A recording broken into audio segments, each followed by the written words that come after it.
So I'm currently 13 weeks and 4 days pregnant, I think. So my first trimester is done. It went kind of fast, but it also went slow because of all the stress we were under, I suppose. Looking back, I didn't consciously have any idea I was pregnant, but something in my instincts knew. I was thinking about babies. I was dreaming that Dan and I were trying to have a baby. Like, there were so many odd coincidences. I went out and bought prenatal vitamins. I went to just get a few things from the chemist, and I just saw them and thought, oh, they've got fish oil in them too, and a bit of vitamin D, and some other things that are good for my health conditions, so why don't I just switch to them? It's a really big thing on special. But it was a huge shock to find out, and it was the start of the process of all the medical problems. So my pregnancy was approached in the beginning as like a medical emergency because I had the bleeding and everything. They suspected that I had an ectopic pregnancy, so I had to be rushed to the hospital, wait in the emergency room, all that stuff. And when I finally got in to have any kind of ultrasound, they saw the sac in my uterus and said, this is not ectopic. They said your ovaries look fine and everything. And there was a heartbeat already, and that was like at about 6 weeks. And I felt lucky to have, it was stressful, but I felt lucky that happened, because it was like, okay, I know this baby, this embryo has a heartbeat, and that's a really good sign for avoiding miscarriage and things. Nothing is guaranteed, but it's just a good sign. And we were like, wow, this is happening. And I'm not used to being normal, so I was so surprised that my body was actually capable of getting pregnant at all, and it was a huge shock. I was pretty amazed, but I was shocked, and I was just so terrified. Oh, what about this consequence, and what if, and I didn't do this and I did do that, and oh no. I was just stressing because I'm a stress head and I have multiple types of anxiety disorders, and so does Dan. So we were just like, but I was also glad. I was like, it's really happening. Like, we don't have to make that decision anymore. We don't have to agonize over whether we're ever going to have kids anymore. Like, this is really happening. And I felt really glad. Things calmed down a little bit mentally because the main focus became surviving physically through my pregnancy, because I got so incredibly ill. I lost 17 pounds. I could not eat much at all. I was really sick. I'm still gagging every day. So that became the main focus. And then, we started to approach the time where you start doing all of your genetic, your NIPT test. These things are brought up to you by your doctor. My doctor suggested the Generation brand of testing to me. Here we do, the most common ones I've heard of is Harmony. I ended up with choosing the Generation 46 because Generation offered the standard test, which is very similar to Harmony, just does, those 3 and some basic things. And I think Harmony gives you an option for one extra condition here to pay a bit extra. But the Generation, the basic one was like that, but then the step above that was testing all 46 chromosomes. That's why it's called Generation 46. So I chose to do that just because I am a person that likes a lot of information. I am scientifically minded. I've studied health science. I just thought, well, they're the exact same price, so why wouldn't I want that information, that extra information? So I did the first test at 10 weeks and 4 days pregnant. You can do it anywhere from 10 weeks and 0 days. And my first test came back as a no result. So that shook us in itself, because it was due to not meeting quality framework, most likely because of low fetal fraction. And my second test has confirmed that yes, it was probably low fetal fraction, because I still have low fetal fraction. So that was really stressful because we learned that that can be associated with trisomy 18, 13, and triploidy. And technically, you are at a statistically higher risk of your baby having those conditions if you have low fetal fraction. But I knew about the association, so we were very nervous. But it was like, it still doesn't really mean anything. So we're just going to calm down. We were very mature about it. We worked on our anxiety. We worked on staying positive. And we didn't completely focus on it and let it rule our lives in those 2 weeks of waiting to do the test again. I did the test again. I waited 5 days for the results. Didn't hear anything, so I called the doctor and said, "Are they back?" The receptionist said, "Yeah, I'll get the doctor to give you a call so he can give them to you." Okay, cool. Doctor called a couple of hours later. I was very, very nervous, but also excited because I thought like, this is going to give us the relief. Yay. The doctor started the conversation off. It didn't sound unusual. "I've got your results here." And I thought, okay, this sounds good. And then he said, "So unfortunately, there is an abnormality," and my world just changed. It was really, really hard to hear. I asked him to send me a copy because I couldn't focus on anything that he was saying. I got the copy of the results. I just cried. I sort of went numb for a second and thought I have to have a shower. I hadn't even told Dan yet, and he was in the other room. So I'll just quickly show you the it's so hard to even see the letters, you know. It's just that right up the top. High risk, aneuploidy detectors, just no one wants it. I had a shower. I got out of the shower. I went into the lounge room. I said to Dan, "I'm so sorry. It's abnormal." And he was like, "Really?" I said, "Yeah." And we had already been dealing with Dan having like a false alarm of the doctor calling him and telling him that his ECG has shown that he's had a heart attack, and he's still seeing heart specialists and everything at the moment because it didn't turn out anywhere near as bad as what they were saying, but there were a few kind of inconclusive things, so there's still a lot of follow-up to do with that, and we've been just had so much medical stress. There's tons of other things that have happened through this pregnancy that I can't even think of right now. We've been in and out of hospital, not even just for the pregnancy. It's been really confronting and hard and taken so much faith.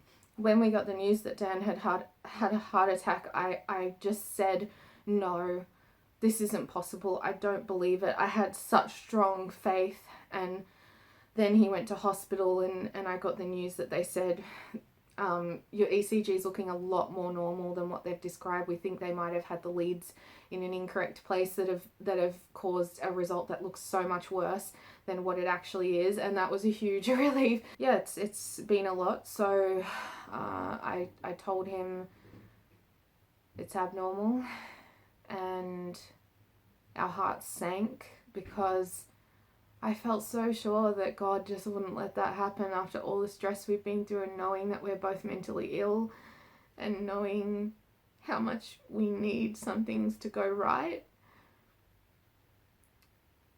I still don't know what the reason is for this. I don't know if it's all going to be okay. It's hard to believe that it's real, and I hope it's not real.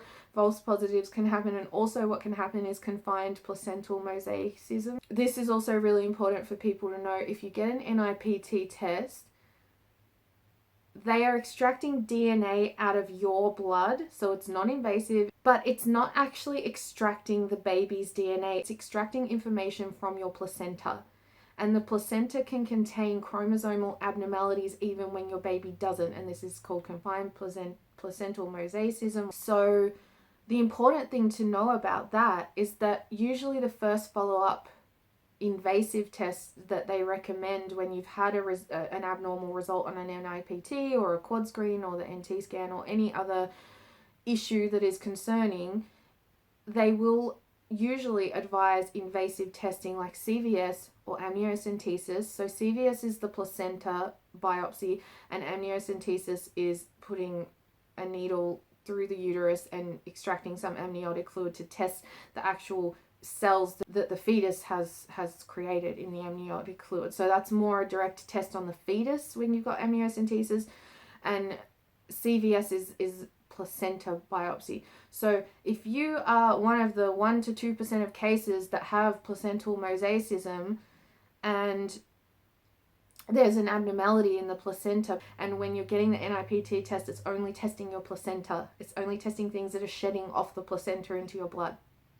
So for that reason, I don't think that I would get CVS. I've also heard it's a lot more painful and things like that. But the benefit of it, I suppose, is that it can be done earlier. Whereas when you're facing amniocentesis, you're going to typically have to wait till 15 to 16 weeks pregnant, and then the full results of that can take 2 weeks or longer to come back. So you're looking at being 18 weeks pregnant before you have any kind of solid information about what's going on. And then obviously that makes talking about options much more difficult, and talking about options has been one of the hardest parts of this whole situation for us. It's been absolutely heartbreaking. Even though I am in such limbo and I'm not okay, and I don't even know if I can go on if I get certain news, I just want to use this opportunity to try and help other people, no matter what the results. No matter what the results of my testing ends up being, I really want to share what I've learned with people. I want to use this opportunity for something positive, which the only thing I can think of is to help other people. You should not be making any decisions about whether or not to continue a pregnancy based on your NIPT results or your quad screening results. False positives occur and false negatives, and that when they say they're 99% accurate, this does not mean that you have a 99% chance of having a child with whatever that condition is. Does not mean that. Please understand that. I also really want to stress to people that if you have a no-call result or a failed test or an inconclusive test due to low fetal fraction or any other reason, it does not mean you are at high risk of your baby having trisomy 18, 13 or triploidy with a 1 in 17 chance or whatever they want to say. It does not mean that. It's bad reporting. It's negligence, in my opinion. It's just wrong. It is not assessing anything about your baby's DNA at all, because it can only assess what's shedding off the placenta into your blood. So first of all, we need to get straight that it's not actually directly testing the DNA of your fetus or baby. You need to understand that. It can just be your placenta, and confined placental mosaicism is not the rarest thing in the world at all. I mean, it's talking like 1 to 2% of pregnancies. So please understand that. More commonly, low fetal fraction is caused by being earlier in the pregnancy than you thought you were, having a high BMI or being obese, certain factors of your blood and biochemistry and body that are unique to you, having autoimmune disease, taking certain medications. There are many reasons, and some people, they have no reason whatsoever to have low fetal fraction. There's no obvious reason, and there's nothing wrong with their children. Some people are just more affected by low fetal fraction as detected by these tests because they're using certain technology to extract that DNA and fetal fraction and everything like that. Different tests use slightly different technologies, and things can go wrong when that happens as well. It can be a sample error. The procedure everywhere else outside of the US is do it again in 2 weeks. The way that these US companies are reporting that as high risk, trisomy 18, 13, triploidy, 1 in 17 chance is just mind-boggling. Like, I've explained that to my doctor, and she said that I can't believe that. Sure, they have no grounds to report it as that. I said they do. It also affects the accuracy of your NIPT test, because a lot of them are going to be designed to be this 99% accuracy and everything like that, when your fetal fraction is at the standard level of like 10%. And people say, like, if it is affordable to you, why would you ever not do it? And the reason for that is that it can give you false information that turns your world upside down. It can give false information that leads people to very, very invasive tests, which is exactly what's happening to me. I'm looking at amniocentesis, which is a long needle stuck through your abdomen, through your uterus, and sucking out amniotic fluid of the fetus. And that carries a slight risk of miscarriage and other complications, and it's terrifying. And it's anxiety provoking, and it's causing me psychological damage. Like I'm talking right now, but I feel like I'm not here, and we haven't been coping. This has been the worst time of our entire lives. I can't even begin to describe how dark the nights are trying to sleep, and how dark my prayers feel, and the conversations that we have had to have, and the lack of joy in our pregnancy, and not being able to announce our pregnancy to anybody, and not being able to connect with our baby. I have no idea. I have no idea how much hope to have. I'm waiting to see the genetic counselor. Amniocentesis isn't typically done till 16 weeks, and I'm 13 weeks, approaching 14 weeks, so that's going to be a wait. And then I know that test results of amniocentesis take up to 2 weeks or more sometimes, depending on what they're testing. So, and they can be inconclusive, and you have to do it again. Now with the pregnancy, we knew that we'd struggle, being really anxious people, but we wanted to get to a point of it being a celebration as quickly as we could. And that ultrasound was the big turning point that made us feel like we're there, you know, we can start celebrating, and this can be like a wonderful time that we look back on our lives where we bonded together and had this amazing first time experience together, and have a wonderful baby to love and someone to raise into a good person and teach and make our families proud, and it just feels like it's all been taken away. And because of my spiritual beliefs, certain options that they present to you, if it was confirmed and it was the worst news, certain options that are presented to you just don't feel like an option to me. So I feel just at the total mercy of these tests and of God. And I'm just begging for his mercy. I'm begging for him to see inside my heart, my body, that I don't have the necessary health and energy levels and mental health to be able to deal with that. And I just keep begging him to take it all away. I know that there is purpose and benefit in suffering in life. I know that. I have been praying to God to heal my physical health issues for nearly 5 years without any improvements. So, and I know that going through that did bring me closer to God, because I have needed God so much, because my health issues have been so hard to deal with. And I've needed him because of my mental illness. And they've been the two hardest things I've had to deal with in my life until this moment. So, you know, if I never had those things, if I never had those struggles, that suffering, would I have even pursued God? Oh, you stinky. You stinky. Good boy. Bless you. When God lets bad things happen to us, it's not because he hates us, and it's not because he doesn't care. It's because if we had a perfect life, we would have no reason to need him. But it's still so confusing and frustrating.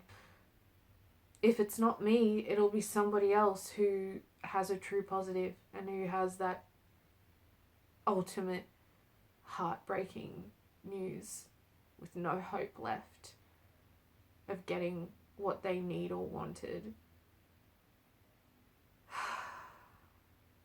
And I feel like if it turns out that this is all a mistake, I will have such survivor's guilt as well. Like, I would want to do everything I could to try and help people that weren't as lucky as I was.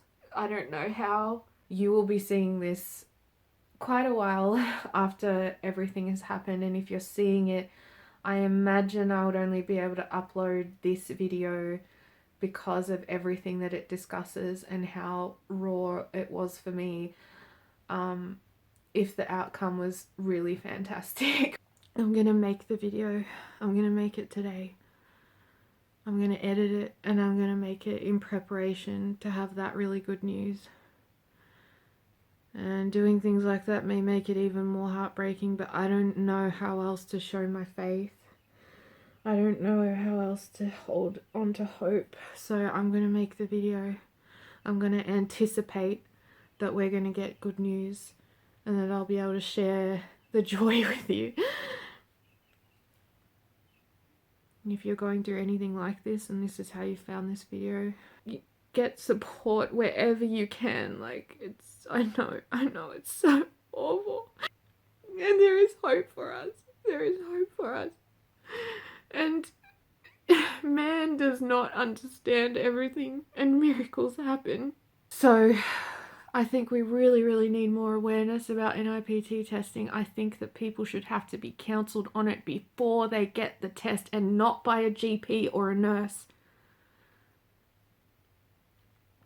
Because there is so much unnecessary heartache and fear and terror, and that affects people's pregnancies. It affects their health, their mental health, their physical health, their ability to eat, sleep, function, work, causes financial loss, causes them to have extremely invasive procedures, and sometimes the babies turn out completely fine.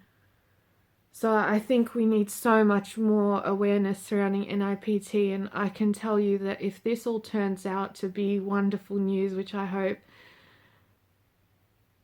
I would immensely regret doing the Generation 46. I would have, I think it's a safer option just to check for the more common things. And you don't have to get this test. You don't have to.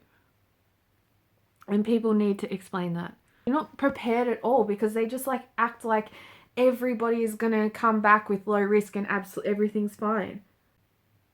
If this turns out to be a false positive, which I have faith that it absolutely can be, I want to save other people from going through this, especially if it turns out a false positive and my baby is fine. I want to do everything in my power to stop this from happening to other people, because once this happens to you and you get on the forums and you get on Reddit and see how many people are being affected by this and how many false positives there are and how many people are going through torture unnecessarily, there's something really wrong with the system. I mean, it's really great that we have this technology now, but they are not administering it in a responsible way. God is above all of this. God is above this technology. He's bigger than this technology. This technology can be used to help us, can also be used to harm us as well. I'm anticipating a false positive. I'm anticipating that there'll be nothing wrong detected with our baby. I'm terrified that it won't. But I'm anticipating that, and I'm hoping and I'm praying for that, and I won't give up on that.